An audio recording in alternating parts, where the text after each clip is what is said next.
I think the big disappointment for me is that this summer, this is the summer of, and we're just reaching the end of it, the summer of huge opportunity for debate about the fundamentals of Irish society. You've got NAMA, which is basically what do we do with our financial system. You've got the board SNP, which is what do we do with what do we spend our money on. And we've got the Commission on Taxation, which is how do we raise our money. Now, unfortunately, the debate around the financial system is all centred around, is there an alternative to what is in stone or going to be in stone or not? When really we should be talking about a range of 5 alternatives. And Carl Whelan has a great post on the Irish Economy where he goes, what do you mean there's no alternative? What about here, here, here, and here? And he has the links to them. With the board SNP NUA, the big report was, the big problem with that report was that they had to assume so much is given. They had to assume current salary scales in the public sector is given, and they had to assume capital expenditure is given. And with the Commission on Taxation, it seems now that they had to basically assume revenue neutral. They weren't able to go big scale down or a big scale up, or even a bit of both, and see where they end up.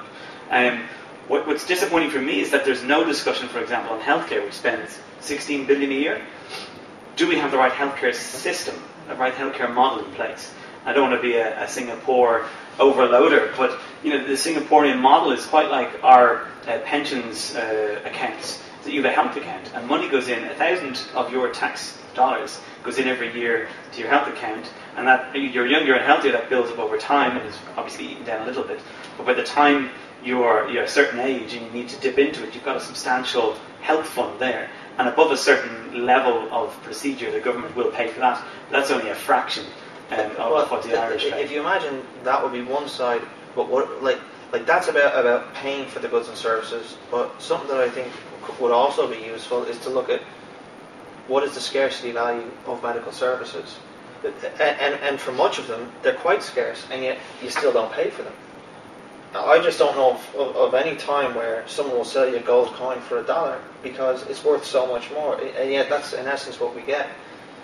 What would you say if they said we're going to bring out a new initiative? Anyone that is a qualified doctor around the world, we'll do the checks and balances. You can come to this country. We have all these empty houses. We'll put you up in one of them. You have to have a general practice. And once you do that for 7 years, then you can become a citizen and go get a regular doctor job if they're higher wages or lower or whatever. But what do you think would be the feeling about an approach towards healthcare that, aside from a very rational move that you've mentioned, which I think is right, but I think people would protest against, to just swamping the market with medical expertise? What side do you think would work faster or better, or what would be the ups or downs? Or I think the only, and it's a substantial issue with swapping the market one, is the market insiders aren't going to like that. So in the same way, for example, teachers as service providers seem to have parents as service recipients, in effect, on the same side as them regarding their own salary, which is bizarre. I would worry that the doctors could, just as there are claims that they do the same, anytime HSE tells them you have to cut a budget in this hospital, they'll cut the most politically sensitive thing and blame the HSE. That's what some people claim they do. That again, they would argue that the service to the service recipient, the person, the unhealthy person, is being undermined, and that you would have a coalition of people arguing that that this isn't a commodity, that you can't push down the price. I mean, I personally think it's a great idea. Bahrain, I think, in the Gulf is trying to do the same thing and develop like a regional expertise in healthcare, so people would come as health tourists to Bahrain.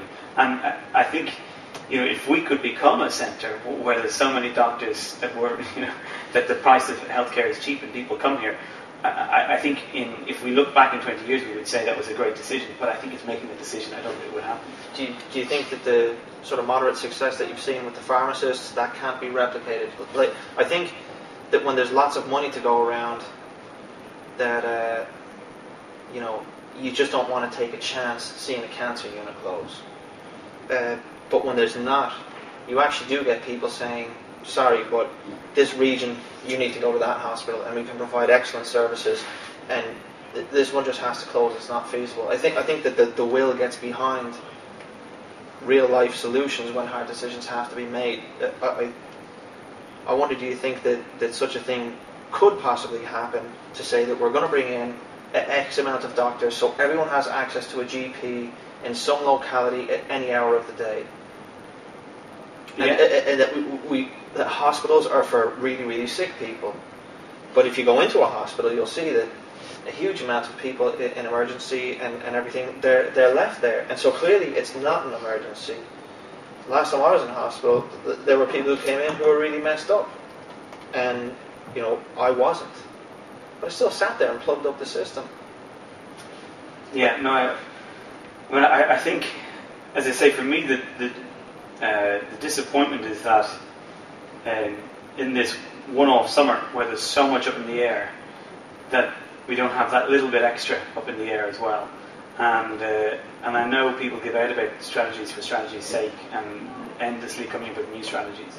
But I think when we have such a big gap between our tax incomings and our expenditure outgoings, as you say, the imperative for making potentially revolutionary or certainly shift change decisions at a governmental level, I think that imperative is bigger than it's ever been. And we need to be discussing these kinds of topics now and over the next year or two. Otherwise, we'll get back into, in 4 or 5 or 6 years' time, we'll be back in a kind of some sort of Nash equilibrium, which is not the best in the world, but it's something where it's not easy to get out of.